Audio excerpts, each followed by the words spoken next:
ڈرامے جو تاریخی بنائے جاتے ہیں، تو ڈرامے دیکھنا تو ہم جائز نہیں کہتے، اس میں بے حیائی بھی ہوتی ہے، مگر جو بنانے والے ہیں وہ کہتے ہیں کہ ایک ماحول جب کریٹ کیا جاتا ہے، ایک ماحول دکھایا جاتا ہے، اس سے تاریخ اور ہسٹری آپ کے دماغ میں زیادہ اچھی طرح سے بیٹھتی ہے۔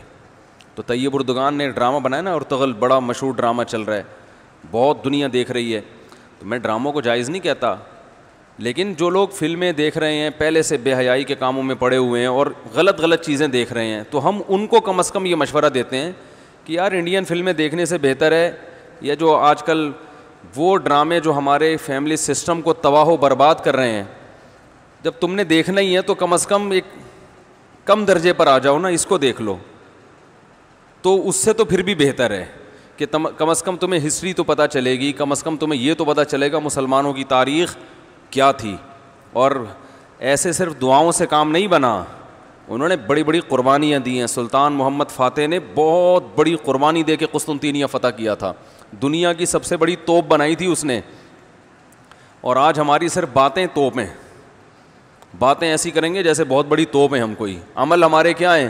زیرو، نہ سائنس میں آگے، نہ ٹیکنالوجی میں آگے، نہ مذہب میں آگے۔ وہ ٹیکنالوجی کی دنیا میں بہت آگے تھے، سائنس کی دنیا میں بہت آگے تھے۔ سلطان محمد فاتح نے جب قسطنطینیہ کو فتح کرنے کا ارادہ کیا، استنبول کو، نبی کی پیشگوئی تھی کہ میری امت میں جو طبقہ استنبول جو فتح کرے گا نا وہ جنتی ہے، تو صحابہ کے دور سے کوششیں ہو رہی تھیں، اور استنبول میں 1000 سال سے خلافت قائم تھی عیسائیوں کی، اور اسے کوئی فتح کر نہیں سکتا تھا۔ ابو ایوب انصاری رضی اللہ تعالیٰ عنہ گئے، وہ نہیں فتح کر سکے، ان کی قبر وہیں بنی، بڑے حملے ہوتے رہے، اتنی چوڑی دیوار میں نے خود دیکھی ہے، اس کی میں نے ویڈیو بھی بنائی تھی، اور اتنی لمبی دیوار شہر کے گرد کہ اس کو ناممکن اسباب کی دنیا میں، ایئر اٹیک تو ہوتے نہیں تھے نا اس زمانے میں، جانا تو پیدل فوج نہیں تھا، جائے گی کہاں سے بھائی، چڑھے گی کیسے اس پہ؟ سیڑھیاں لگا کے جو چڑھتے تو اوپر انہوں نے گرم تیل گرم ہوتا تھا، اس کے دیگ رکھے ہوئے ہوتے تھے، تو وہ دیگ الٹتے تھے تیل ڈال کے، کوئی چڑھ نہیں سکتا تھا، بہت زبردست ڈیفنس تھا، کوئی میلی آنکھ اٹھا کے دیکھ نہیں سکتا تھا، اور جتنی لڑائیاں ہوئی سب ناکام ہوئی تھیں۔ سلطان محمد فاتح نے کہا بھائی نبی نے خوشخبری دی ہے، ہم فتح کر کے چھوڑے گا۔ پھر وہ مشہور واقعہ ہے، اس نے کیا کیا کہ خشکی میں کشتیاں چلا دیں، سارے جانور راتوں رات ذبح کیے، ان کی چربی پگھلا کے پتھروں پہ بچھائی گئی ہے، اس پہ سمندری جہاز بٹھا کے، وہاں میں جب ترکی میں گیا ہوں تو اب دیکھو یہ چیز کتابوں میں بھی بتائی جا سکتی تھی نا، لیکن وہاں طیب اردگان نے کیا کیا ہے، میوزیم بنائے ہیں، ان میں یہ پورا منظر دکھایا جاتا ہے۔ خدا کی قسم ایسا ایمان بڑھتا ہے کہ چیخیں مارنے کا دل کرتا ہے، ایسی جو علماء بھی گئے ہیں نا، بنوری ٹاؤن کے ایک شیخ الحدیث گئے تھے، وہ کسی نے بتایا وہ رو رہے تھے چیخیں مار مار کے، جو جاتا ہے یہ منظر ہوتا ہے، وہ جب دکھاتے ہیں نا اپنی آنکھوں سے، بھائی کیا منظر، اور کیسے وہ کشتیوں کو راتوں رات خشکی پہ لے کے چلے ہیں، اور خشکی پہ لے جا کے پیچھے سمندر میں اتارا، اور سامنے سے بھی اٹیک اور پیچھے سے بھی اٹیک۔ انگریزوں نے لکھا ہے، گوروں نے ہسٹری میں، کہ یہ اسباب کی دنیا میں ممکن نہیں ہے، بہت بڑا کارنامہ انہوں نے سر انجام دیا، اور راتوں رات۔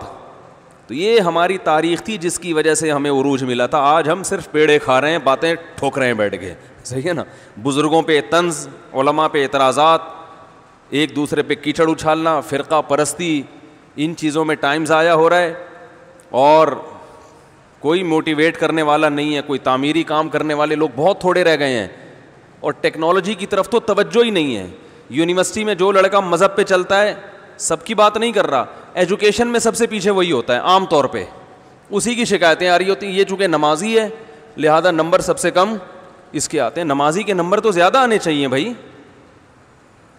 جو تبلیغ میں وقت لگاتا ہے اس کو تو ایجوکیشن میں زیادہ آگے ہونا چاہیے، یہ تو ہمارے مذہب کا حصہ ہے۔ صحابہ کرام نے جو ملکوں کے ملک فتح کیے، اور جو ہمارے تاریخ میں فاتحین ملتے ہیں، سب سے پہلا بحری بیڑا حضرت معاویہ نے بنایا ہے، سمندر پہ سب سے بڑی فوج جو اس وقت اتاری ہے وہ کس نے اتاری ہے؟ حضرت معاویہ رضی اللہ تعالیٰ عنہ نے، اور نبی نے پیشگوئیاں سنا دی تھی پہلے کہ سمندر کی لڑائی ہوگی، اس میں جو شہید ہوگا اسے میں جنت کی خوشخبری دیتا ہوں، اور آپ صلی اللہ علیہ وسلم نے سمندر میں شہید ہونے والے کو زیادہ بڑا شہادت کا درجہ عطا فرمایا۔ میں نے تو سمندری لڑائی کے فضائل پر احادیث جمع کی تھیں. ایک میرا بیان ٹوٹلی اسی پر ہوا تھا کہ سمندری لڑائی کتنی اہم ہے. نبی کو معلوم تھا میری امت سمندروں پہ بھی چلے گی. سمندر پہ چلنا ٹیکنالوجی کے بغیر ممکن ہے کیا؟ پھٹے لگا کے بیٹھ جاؤ گے اس پہ کہ ملاحوں کو بلاؤ گے یار تم مچھلیاں پکڑتے ہو 2-4 پھٹے یہاں بھی؟ او بھائی لڑنا ہے اس پہ تو سامنے والا بھی لڑے گا. تو نبی صلی اللہ علیہ وسلم فرمایا جو سمندری لڑائی ہے, جو شخص سمندر پہ جہاد کرے گا اس کے جو چکر آئیں گے نا اس پہ بھی اللہ اس کو اجر دے گا. بڑی خوشخبری ہیں اس کے گناہوں کی معافی کی, کیونکہ آپ کو پتا تھا کہ امت جب تک سمندر پہ کو فتح نہیں کرے گی اور سمندر پہ سفر نہیں کرے گی یہ اس دنیا پہ حکومت نہیں کر سکتی. تو حضرت معاویہ نے جو پہلا بیڑا بنایا اس کے امیر کو امیر البحر کہتے تھے. بحر کہتے ہیں سمندر. یہ امیر البحر کی ٹرم یہ انگلش میں منتقل ہوئی ہے جس کو ایڈمرل کہا جاتا ہے. بہت ساری فوجی اصطلاحات اور سائنسی اصطلاحات عربی سے انگلش میں ٹرانسفر ہوئی ہیں, عربی سے انگلش میں گئی ہیں. آج میڈیکل سائنس میں بہت سے الفاظ ایسے ہیں جو عربی سے انگلش, مسلمان سائنسدانوں کے تھے وہ, لیکن اب دیکھو حال کیا بنا دیا. ایک نمبر کے سست نمازیوں کی حالت تو دیکھ لو جا کے. سب سے سست ترین جو ہوگا وہ دیندار بنا ہوا ہوگا.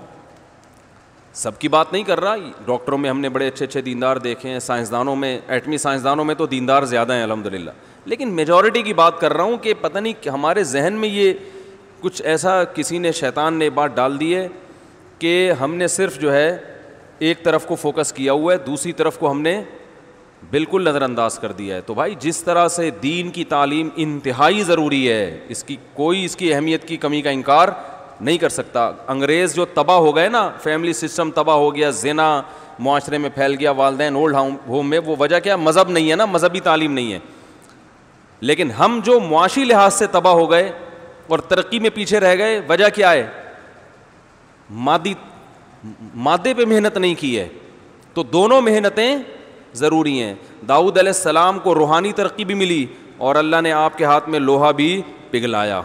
کیوں پگھلایا؟ تاکہ لڑیں, کیونکہ صرف نمازوں سے لڑائی ممکن نہیں ہے. ذکر کرتے تھے نا داؤد علیہ السلام, چاروں طرف سے پرندے جمع ہو جاتے تھے, ایسی خوبصورت آواز میں تلاوت کرتے تھے, ذکر کرتے تھے. وَالطَّيْرَ مَحْشُورَةً كُلٌّ لَهُ أَوَّابٌ, قرآن کہہ رہے پرندے, اور یا جبالُ أَوِّبِي مَعَهُ وَالطَّيْرُ, جب اللہ کا ذکر کر رہے ہیں پہاڑوں سے بھی لا الہ الا اللہ کی آوازیں آتی. یہ ذکر تھا, لڑنے کے لیے یہ نہیں ہے کہ اے داؤد ہم نے آپ کو ذکر بھی دیا اور آپ جو ہے روزے بھی رکھتے ہیں اور تہجد بھی پڑھتے ہیں, لہذا اب آپ کو تو اسلحہ بنانے کی ضرورت نہیں ہے, ویسے ہی فتح ہو جائے گی ایمان کی طاقت سے. نا نا نا نا نا, زرہیں بناؤ, قدر فی السرد, صحیح ہے نا, کڑیاں بناؤ, فوج تیار کرو. لڑائی کے لیے اصول بولتے کیوں نہیں بھائی, کچھ اور ہیں. تو دونوں چیزیں نہیں ہیں. داؤد علیہ السلام, سلیمان علیہ السلام کے گھوڑے بھی تو تھے, انہیں کیا ضرورت تھی گھوڑوں کی بھائی؟ کہتے میں اللہ کا اتنا عبادت گزار ہوں, میں اسباب اور وسائل کیوں, میں مسلح بچھاؤں گا, دعا مانگوں گا, ملک فتح ہو جائے گا. او بھائی گھوڑے رکھے ہوئے ہیں, صحیح ہے نا. ان کو پیار کرتے تھے گھوڑوں کو, کیونکہ اس زمانے میں گھوڑا اور ٹینک برابر تھے, بلکہ ہوائی جہاز تھا گھوڑا اس زمانے میں, تو جنگیں گھوڑوں کے بغیر نہیں ہوتی تھی, گھوڑے تیار کیے ہوئے ہیں. تو لڑے ہیں وہ لوگ اور اسباب اور وسائل اختیار کیے ہیں. آج ہم پیڑے کھانے والی باتیں کرتے ہیں اور پیڑے کھا رہے ہیں بیٹھ کے, اور سمجھتے ہیں کہ بس یہ قرآن خوانیوں سے اور آیت کریمہ سے مسائل کیا ہو جائیں گے حل. تو یہ بھی ضروری ہے بھائی, وہ بھی ضروری ہے. تو میں بتا رہا تھا کہ وہ جو ڈرامے کی بات کر رہا تھا, تو ماحول بنانا پڑتا ہے نا. تو طیب اردگان نے کیا کیا کہ کیونکہ جو لبرل لوگ ہیں وہ ایسے ڈرامے, ایسی فلمیں بنا کے نا نوجوان نسل کا دماغ خراب کر دیا انہوں نے. اتنا دیکھو, اب محمد بن قاسم کو بھی لوگوں نے ڈاکو کہنا شروع کر دیا ہے, معاذ اللہ. وہ شخص جو سندھ میں اسلام لانے کا ذریعہ بنا, اگر وہ ڈاکو تھا تو اس سندھ میں اسلام کون لے کر آیا؟ انگریز کہے گا تمہارے تو اسلام, جو بر صغیر میں اسلام آیا ہے سندھ کے راستے سے, سندھ کو تبھی باب الاسلام کہا جاتا ہے نا. بر صغیر میں اسلام کہاں سے آیا ہے؟ سندھ کے راستے سے. پھر پورے انڈیا میں بھی پھیل گیا اور بنگلہ دیش, برما, کہاں کہاں تک پھیلا ہے. تو انٹری جو ہوئی ہے محمد بن قاسم کے ذریعے ہوئی ہے. پروپیگنڈا دیکھو, وہ بھی چور, وہ بھی معاذ اللہ وہ بھی ڈاکو, محمود غزنوی بھی ڈاکو. وجہ کیا ہے؟ جس کے ہاتھ میں میڈیا ہوگا نا چلے گی اور سنی اسی کی جائے گی, آپ جو کچھ بنا کے پیش کر دیں. تو طیب اردگان نے کہا بھائی ان کو انہی کی زبان میں جواب دینا ہے, ناول لوگ نہیں پڑھتے, رسالے نہیں پڑھتے لوگ. تو نوجوان طبقہ فلمیں ڈرامے دیکھتا ہے, تو اس نے کہا ڈرامہ بناؤں گا, اور ایسا بنا کے دکھایا کہ آج رپورٹیں یہ آ رہی ہیں بہت سے غیر مسلم مسلمان ہو چکے ہیں. تو میں عام لوگوں کو وہ ڈرامہ دیکھنے کا مشورہ نہیں دیتا, اس میں عورتیں بھی ہیں اور کچھ کہا جاتا ہے, میں نے نہیں دیکھا وہ ڈرامہ, بے حیائی کے مناظر بھی ہیں, لیکن میں ان لوگوں کو جو غلط چیزیں دیکھ رہے ہیں ان سے کہتا ہوں یار کچھ دیکھنا ہی ہے تو پھر ادھر دیکھ لو, جو نہیں دیکھ رہے وہ کچھ بھی نہ دیکھیں, وہ پھر اس کے بعد پھر آگے بھی جائیں گے, وہ یہ دیکھ کے پھر وہ ان کو شوق پیدا ہوگا ذرا فلمیں بھی دیکھیں. اور جو نہیں دیکھ رہے وہ تو بچے رہے ہیں, جو دیکھ رہے ہیں تو بری چیزیں دیکھ رہے ہیں تو بھائی یہ دیکھ لو پھر, تو اس سے کم از کم ایک کریٹیو سوچ پیدا ہوگی تمہاری, اور کم از کم ایک تعمیری سوچ پیدا ہوگی, مسلمانوں کی ہسٹری کا تمہیں پتہ چلے گا. تو اردگان کی سوچ چونکہ یہ تھی اس لیے اس نے وہ کر دیا, اور اس سے بہت لوگ پریشان ہیں اس ڈرامے سے. یعنی اس سے جو اسلام دشمن قوتیں پوری دنیا میں پابندی لگانے کی کوشش میں لگی ہوئی ہیں. ابن تیمیہ رحمہ اللہ کا قول ہے نا, تمہیں باطل کی پہچان نہ ہو نا کہ حق کیا ہے اور باطل کیا ہے, تو دیکھ لو باطل کے تیروں کا رخ کس طرف ہے. سارے باطل جس کے پیچھے پڑے ہوئے ہو نا, سمجھ لو یہ کیا ہے, حق ہے, تو ان کو پتہ ہے اس کا اثر کیا پڑ رہا ہے. تو ماحول جو کریٹ کیا جاتا ہے, ماحول ایک قائم کیا جاتا ہے, اس سے جو لیسن ملتا ہے وہ ویسے زبانی سمجھانے سے نہیں ملتا.